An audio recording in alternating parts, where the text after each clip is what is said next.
Hello there, my magnificent sevens. Happy Friday. You made it. We are a few hours away from it officially being your weekend. Memorial Day weekend. Yay. I just realized I mentioned in the sixth grade video that I'll see you on Monday. I won't see them on Monday. Whoops. Because you're off. You get a 3-day weekend. Yay. Today we're going to talk about the American system. Nothing more American than Memorial Day, right? And we're going to look at this idea to try to improve the infrastructure of the U.S. in the 1800s that was promoted mostly by Henry Clay. The U.S. had a lot of infrastructure problems. Westward expansion made a lot of difficulties because there was no existing infrastructure.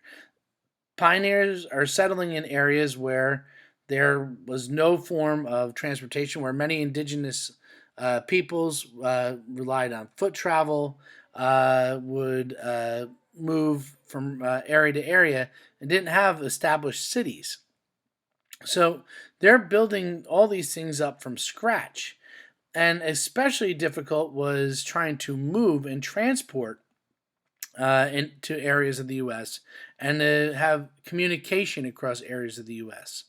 And if you moved to areas west, it made you feel kind of isolated from the rest of the country. If you were in New York in 1800 and you want to get to New Orleans, you're talking about a 5-week journey. And that means messages take 5 weeks to get there. A major event could happen in New York or Washington, D.C., and people won't find out about it until 5 weeks later. Um, it wasn't just in the new states and the new territories where infrastructure problems were. Really, the whole U.S. Was really so broken into its separate regions that many states were unwilling to build interstate highways, interstate infrastructure to try to unite and connect each of them. And this made governing it as one country difficult. So, senators from 3 different regions, Henry Clay from the West, John C. Calhoun from South Carolina from the South, and John Quincy Adams from New England from the North, are going to try to come together to promote a plan to address America's infrastructure problems. And taking the lead on this is going to be Henry Clay. He calls this plan the American system. It has 3 key parts. One, improving infrastructure, especially the transportation system. So this way we can move goods, people, can build up America's ability to have trade, commerce, and communication. This includes roadways, canals, better boat transportation like the steamship, and eventually is going to include railways, which are really going to take off and make America much more tightly united in its infrastructure. Another big part of it is protective tariffs. He felt that the best way to make America more united was to encourage Americans to buy only American goods and to not buy European goods. So, by putting a tariff or a big tax on European goods, this will force people to buy American. And in order to fund all those infrastructure projects, he pushes forward for a second bank of the United States to pay for these projects, to give the loans out for these projects, to stabilize the currency, and to fuel the economy. In a lot of ways, Clay's American system resembles a lot of the ideas of Alexander Hamilton, if you recall. Um, Predictably, the people that support the American system are from the North, and predictably, the people who oppose it are from the South. So, those who support the American system say, "Hey, this will benefit all of America. It will make all of us able to have transportation, communication, to be further united. It'll make each region interdependent on one another. That the South will need to rely on the North, that the North will need to rely on the South. Both of them will need to rely on the West. And they'll make a much more united America by having everybody having to rely and work with one another.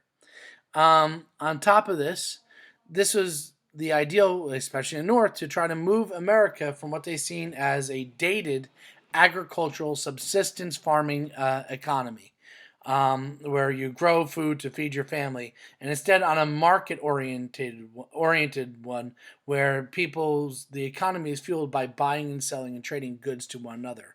And factories in the north, especially, think this will be great because they want to create the goods that all the people settling the west would need. So people in the west get the goods that they need. It can be easily brought to them, and the north gets the benefit of selling it to them. And improved transportation, improved and sound currency would make life for everybody easier and make all these things easier to go. Opposition for it, well, comes mostly from the South. The South mostly has an agricultural economy, has plantations, uh, mostly relying on their economies based off of the making of raw materials that are shipped overseas to Europe. This transatlantic trade for cotton, indigo, rice, and tobacco are all different things that the South's bread and butter is based off of.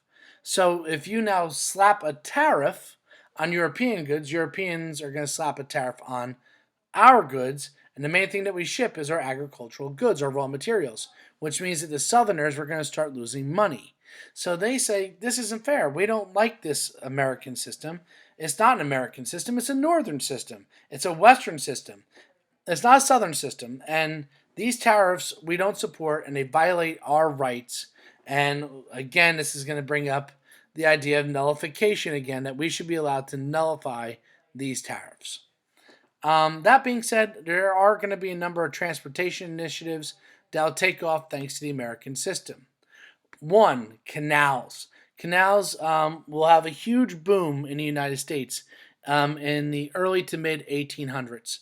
A canal is a man-made waterway, not a river. Canals are cut and built by human beings. They require a great deal of engineering and construction and innovation. Having to carve a waterway through mountainous areas, trying to carve a waterway to areas where water's going to have to literally go uphill. What? Yeah, that's what you have to do to make these great waterways, to make a canal an inland waterway where there is no water. And the Erie Canal is probably the most famous of this. It connects to Great Lakes.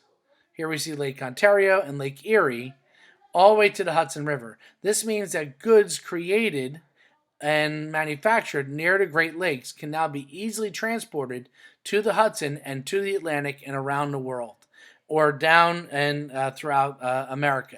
This is a big deal. The waterway itself was a huge engineering achievement.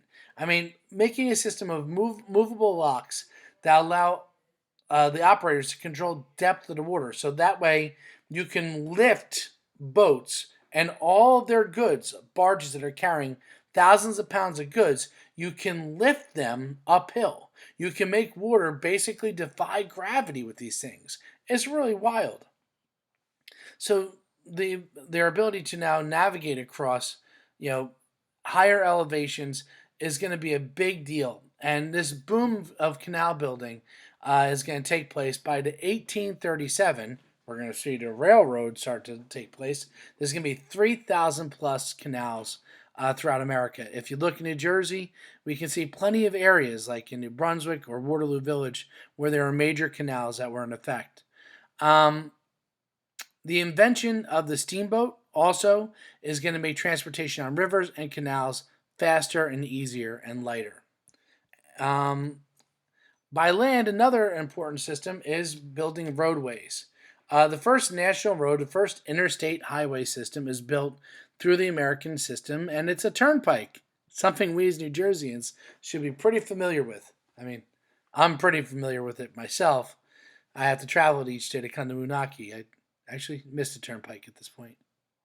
Strange. Anyway, so the term turnpike means that you have to pay a toll to travel on the road. It's a toll road. So the government hoped that charging people to go on this road would pay for more and more transportation projects. This ambitious road went from Cumberland, Maryland, into Wheeling, Virginia, present-day West Virginia. and connected the Potomac and the Ohio rivers. So once again, these rivers are very far apart from one another. One that connects to the Mississippi and one that connects to the Chesapeake Bay. Now goods can be transported using this road from one to the other. It too was a really major engineering achievement, with drainage and all sorts of factors that we're going to see will be influential on future building of U.S. roads. Eventually, this road will extend all the way up into Illinois. So, many people in the U.S. Opposed the government spending money, tax money, on infrastructure projects. And this is something that's still debated today.